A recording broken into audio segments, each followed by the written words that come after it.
नमस्ते विद्यार्थियों, मैं मंजुलता सामंत सरकारी उच्च विद्यालय बरंगा कछार से आज जिला शिक्षा कार्यालय सुंदरगढ़ से वर्चुअल क्लास में आप सभी का स्वागत करती हूँ। आज का हमारा विषय है कविता। बच्चों देखो, यहाँ दो चित्र है। चित्र देखकर बताओ ये क्या है और वह क्या है। हम देखते हैं, ये एक चांद है, चांद का चित्र है और ये एक झिंगोला या फिर कुर्ता कह सकते हैं, कमीज कह सकते हैं, झिंगोला का चित्र है। तो बच्चों आज का जो कविता है वो चांद और झिंगोला के ऊपर आधारित है और यह एक व्यंग्यात्मक कविता है। शीर्षक है चांद का झिंगोला। यह जो कविता है ये एक व्यंग्यात्मक कविता है जिसके कवि हैं रामधारी सिंह दिनकर। कविता में चांद जो है, चांद को एक बच्चे के साथ तुलना किया गया है और चांद जो है झिंगोला का मांग कर रहा है अपनी माता से। ठीक है, तो चांद को झिंगोला क्यों चाहिए, वह झिंगोला का मांग क्यों कर रहा है, वो हम आगे देखेंगे। कविता में आगे जाने से पहले हम कवि परिचय में आते हैं। रामधारी सिंह दिनकर। रामधारी सिंह दिनकर जी का जन्म 30 सितंबर सन 1908 को सिमरिया घाट बिहार में हुआ। उनके पिता का नाम था बाबू रवि सिंह, माता का नाम मनरूप देवी और उनका मृत्यु 24 अप्रैल सन 1974 में हुआ। छात्रावस्था में ही दिनकर का ओजस्वी कवि रूप सामने आ गया। दिनकर राष्ट्रीय भावधारा के प्रमुख कवि रहे। उन्हें शौर्य और वीरता का कवि माना जाता है। दिनकर जी बहुमुखी प्रतिभा का विस्तार गद्य और पद्य दोनों में हुआ है। अभी हम दिनकर जी के कुछ ग्रंथों के बारे में और कुछ गद्य ग्रंथों के बारे में और कुछ काव्य ग्रंथों के बारे में जानेंगे। उनके काव्य ग्रंथों में कुछ प्रमुख नाम यहाँ पर दिया गया है, आप देख सकते हैं। रेणुका, हुंकार, रसवंती, कुरुक्षेत्र, रश्मिरथी, उर्वशी, हीरे को हरिनाम, बापू, दिल्ली इत्यादि।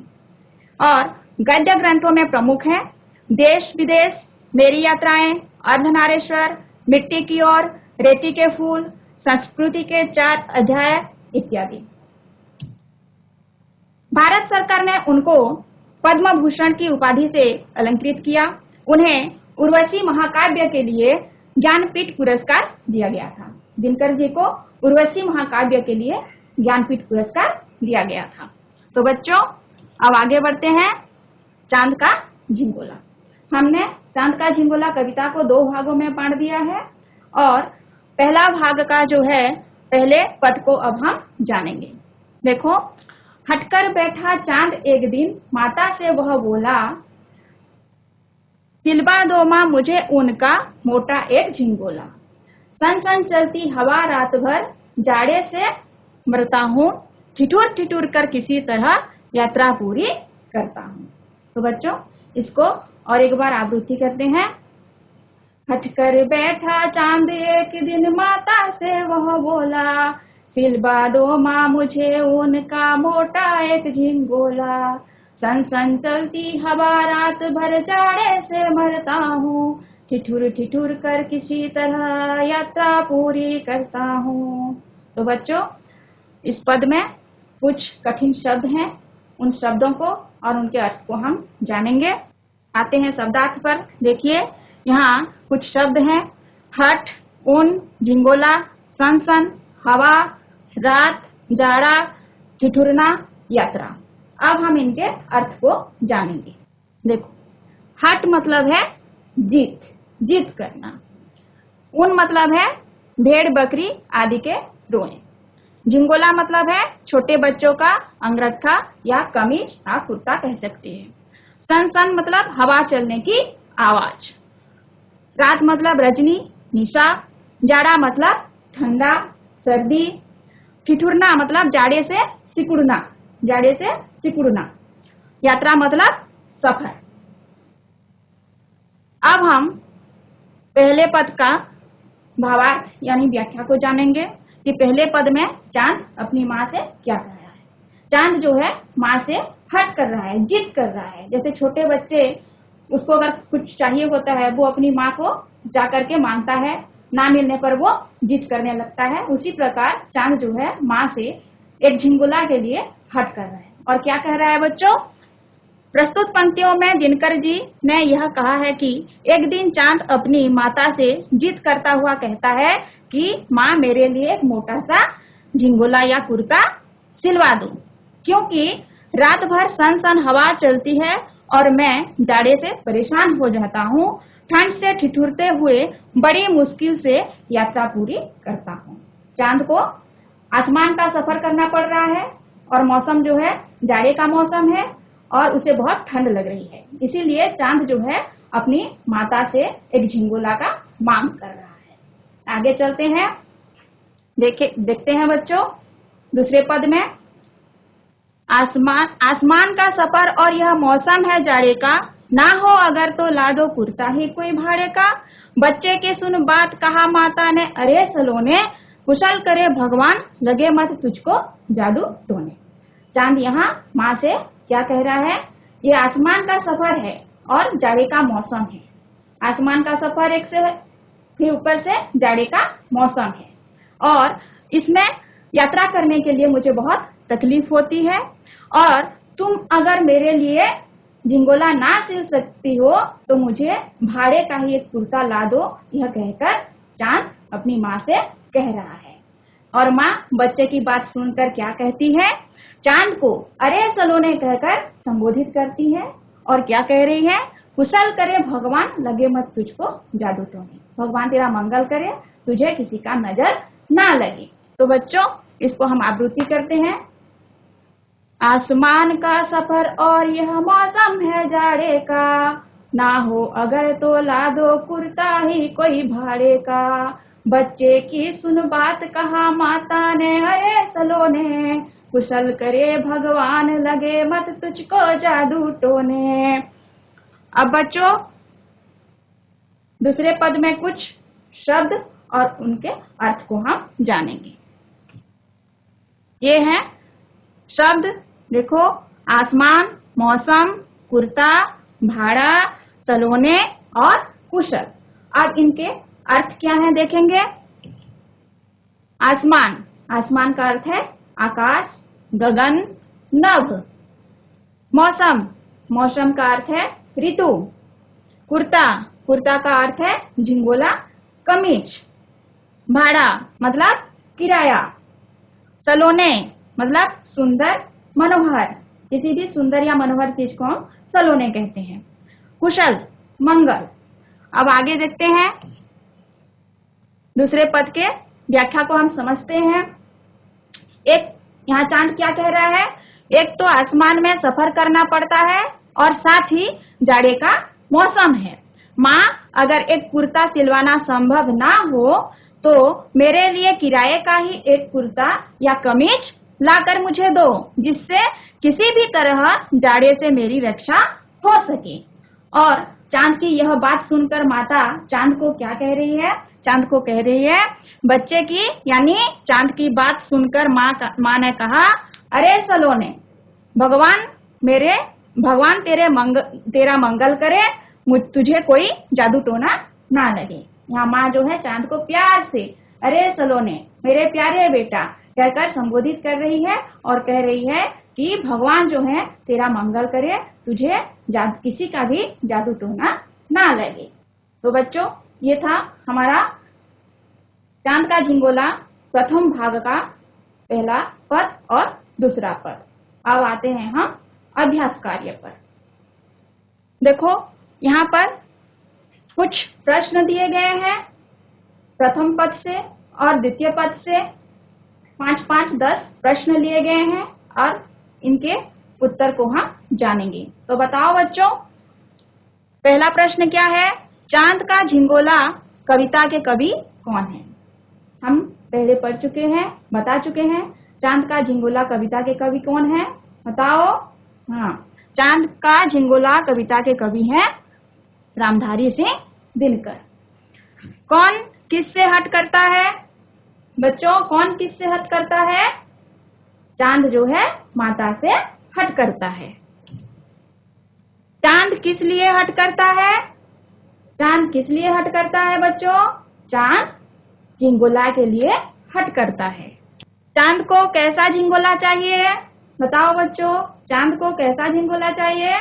चांद को एक मोटा सा ऊन का झिंगोला चाहिए। रात भर किस तरह की हवा चलती है? बच्चों रात भर किस तरह की हवा चलती है? रात भर सन हवा चलती है। उत्तर देखते हैं। रात भर सन हवा चलती है। चांद कैसे यात्रा पूरी करता है? चांद कैसे यात्रा पूरी करता है? चांद ठिठुर ठिठुर कर यात्रा पूरी करता है। उत्तर देखते हैं। चांद जो है ठिठुर ठिठुर कर यात्रा पूरी करता है। अब हम आगे बढ़ते हैं। चांद कहाँ का सफर करता है? बच्चों बताओ, चांद कहाँ का सफर करता है? चांद जो है आसमान का सफर करता है।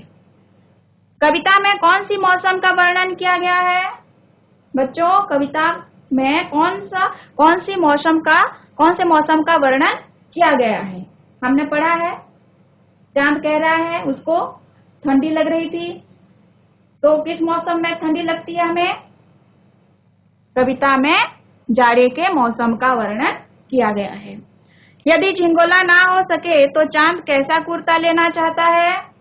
बच्चों बताओ, यदि झिंगोला ना हो सके तो वह कैसा कुर्ता लेना चाहता है? वो अपनी माँ से क्या कह रहा है? अगर झिंगोला ना सिल सको तो मुझे भाड़े का ही कुर्ता ला दो। तो झिंगोला ना हो सके तो चांद भाड़े का कुर्ता लेना चाहता है। माता ने अपने बेटे को किस प्रकार संबोधित किया? बच्चों माता ने अपने बेटे को किस प्रकार संबोधित किया? उत्तर क्या होगा? माता ने अपने बेटे को सलोने कहकर संबोधित किया। माता किससे अपनी बच्चे की कुशलता की कामना करती है? बच्चों बताओ, माता किससे अपने बच्चों की कुशलता का कामना करती है? माता भगवान से अपने बच्चे की कुशलता की कामना करती है। तो ये था आपका कुछ प्रश्न और उनके उत्तर। अब हम आगे बढ़ेंगे। कुछ भाषा ज्ञान है, उस पर हम चर्चा करेंगे। देखो बच्चों, हमने पहला और दूसरा पद पढ़ लिया है, तो यहाँ पर कुछ रिक्त स्थान है। इन वाक्यों में कुछ रिक्त स्थान है जिसे हमें पूर्ति करनी है। ठीक है, तो देखिए पहला जो है, हटकर बैठा डैश एक दिन माता से वह डैश, सन सन चलती डैश रात भर जाड़े से मरता हूँ, ठिठुर ठिठुर कर किसी तरह डैश पूरी करता हूँ, ना हो अगर तो ला दो डैश ही कोई भाड़े का, कुशल करे डैश लगे मत तुझको जादू टोने। तो बच्चों बताओ, पहला जो है वाक्य, पहला वाक्य में क्या होगा? हटकर बैठा, क्या होगा बच्चों? चांद एक दिन माता से वह बोला, सन सन चलती हवा रात भर जाड़े से मरता हूँ। देखो बच्चों, यहाँ क्या होगा? हवा, सन सन चलती हवा रात भर जाड़े से मरता हूँ, ठिठुर ठिठुर कर किसी तरह डैश पूरी करता हूँ। यहाँ क्या होगा बच्चों बताओ? यात्रा पूरी करता हूँ। यहाँ पर यात्रा होगा। ना हो अगर तो ला दो डैश ही कोई भाड़े का। बच्चों बताओ क्या होगा? हाँ, ना हो अगर तो ला दो कुर्ता ही कोई भाड़े का, कुशल करे डैश लगे मत तुझको जादू टोने। बताओ बच्चों यहाँ क्या होगा? यहाँ होगा कुशल करे भगवान लगे मत तुझको जादू टोने। ये था हमारा भाषा ज्ञान में पहला रिक्त स्थान का पूर्ति। अब आते हैं विलोम शब्द पर। यहाँ पर 5 शब्द दिए गए हैं और इन 5 शब्दों का आपको विलोम शब्द बताना है। विलोम शब्द यानी विपरीत शब्द। ठीक है, एक का विपरीत शब्द क्या होगा बच्चों? देखते हैं एक का विपरीत शब्द क्या होगा। एक का विपरीत शब्द होगा अनेक। क्या होगा? अनेक। अब दूसरा जो है देखिए दिन। दिन का विलोम शब्द क्या होगा? दिन का विलोम शब्द होगा रात। मोटा। मोटा का विलोम शब्द क्या होगा? मोटा का विलोम शब्द बताओ बच्चों। मोटा का विलोम शब्द होगा पतला। अब है कुशल। कुशल का विलोम शब्द क्या होगा? कुशल। ये सारे जो शब्द हैं आपके प्रथम पद और द्वितीय पद दोनों में से लिया गया है। तो बताओ बच्चों, कुशल का विलोम शब्द होगा अकुशल। भगवान। भगवान का विलोम शब्द क्या होगा? भगवान का विलोम शब्द होगा शैतान। अब बच्चों आगे बढ़ते हैं। वचन बदलो। यहाँ पर भी 5 शब्द दिए गए हैं और इन शब्दों के वचन हमें बदलना है। ठीक है। दिन। दिन का अगर हम वचन बदलेंगे तो क्या होगा बच्चों? दिन का दिन ही होगा। माता। माता का माता जो है वो एक वचन में है। इसका अगर हम बहुवचन करेंगे तो क्या होगा? माता का माताएं। बच्चा। बच्चा शब्द जो है ये भी एक वचन में ही है। तो इसका अगर वचन बदलेंगे, बहुवचन करेंगे तो क्या होगा बच्चों? बच्चा का बच्चे। यात्रा। यात्रा शब्द का अगर बहुवचन हम बनाएंगे तो क्या होगा? यात्राएं। बात। बात शब्द का बहुवचन, बात जो है वो एक वचन में है, उसको अगर हम वचन बदलेंगे बात शब्द का तो क्या होगा बच्चों? वचन का होगा बातें। अब हम आगे बढ़ते हैं। देखो लिंग बताओ। यहाँ पर भी 5 शब्द हैं और इन शब्दों के हमें लिंग निर्णय करना है, लिंग बताना है। हट, चांद, दिन, हवा, यात्रा, इन 5 शब्द का हमें लिंग बताना है। तो बताओ बच्चों, हट कौन सा लिंग है? हट का लिंग क्या है? स्त्रीलिंग है या पुल्लिंग है? बताओ। हट शब्द जो है वो पुल्लिंग है। चांद। चांद जो है, चांद का लिंग क्या है बच्चों? बताओ, आपको पता है चांद स्त्रीलिंग है या पुल्लिंग है? बताओ। चांद जो है वो पुल्लिंग है। दिन। दिन जो है वो भी पुल्लिंग है। हवा। हवा जो है वो स्त्रीलिंग है। यात्रा। यात्रा जो है, यात्रा स्त्रीलिंग शब्द है। तो हम जान गए 5 शब्दों का लिंग क्या है। हट का लिंग है पुल्लिंग, चांद जो है स्त्रीलिंग है, दिन जो है पुल्लिंग है, हवा जो है स्त्रीलिंग है, यात्रा जो है स्त्रीलिंग है। बच्चों ये था हमारा चांद का झिंगोला कविता का प्रथम भाग, जिसमें हमने जाना कि चांद जो है अपनी माता से हट कर रहा है, इसलिए एक झिंगोला के लिए। ठीक है। उसको झिंगोला क्यों चाहिए बच्चों? क्योंकि ठंड का मौसम में वो आसमान का यात्रा कर रहा है और उसे बहुत ठंड लग रही है, इसीलिए वो अपनी माँ से कह रहा है कि माँ मुझे एक झिंगोला सिलवा दो, क्योंकि आसमान का सफर जो है बहुत मुश्किल है मेरे लिए तय करना, क्योंकि मुझे बहुत ठंड लगती है, इसीलिए मुझे एक झिंगोला चाहिए। वो अपनी माता से मांग कर रहा है, जिद कर रहा है और यह भी कह रहा है अगर माँ मेरे लिए झिंगोला सिलना संभव नहीं हो पा रहा है तो आप मेरे लिए एक भाड़े का कुर्ता ही ला दो। भाड़े का कुर्ता भी ला दोगे तो मैं किसी तरह उसी से काम चला लूंगा, है कि नहीं? तो बच्चे की बात सुनकर माँ ने क्या कहा कि अरे सलोने, उसको सलोने कहकर संबोधित किया माता ने अपने बेटे को यानी कि चांद को, और कहा अरे सलोने, भगवान तेरा मंगल करे, तुझे कुछ ना हो, तुझे किसी का जादू टोना ना लगे। तो बच्चों हम आगे जानेंगे कि चांद को झिंगोला मिल पाता है या नहीं पाता है, माँ जो है चांद के लिए झिंगोला सिल पाती है या नहीं, वो हम आगे के कक्षा में जानेंगे। लेकिन आज का कक्षा जो है हम यहाँ समाप्त करते हैं और ये आपके सामने में कुछ गृह कार्य दिया गया है। एक दिन चांद क्या हट करने लगा बिना झिंगोले से चांद को क्या कष्ट होता है? ये दो प्रश्न हैं और आज जो पढ़ाया गया, जो चांद का झिंगोला प्रथम भाग में जो पढ़ाया गया, पहला पद और दूसरा पद, उसको आप याद करके आना। कल हम बाकी दूसरे भाग के विषय में हम चर्चा करेंगे। उसको भी दो भागों में बांट दिया गया है, तीसरा पद और चौथा पद। तीसरा और चौथा पद के विषय में हम कल चर्चा करेंगे, जानेंगे चांद को झिंगोला मिलता है या नहीं मिलता है। आज का कक्षा हम यहाँ समाप्त करते हैं। धन्यवाद।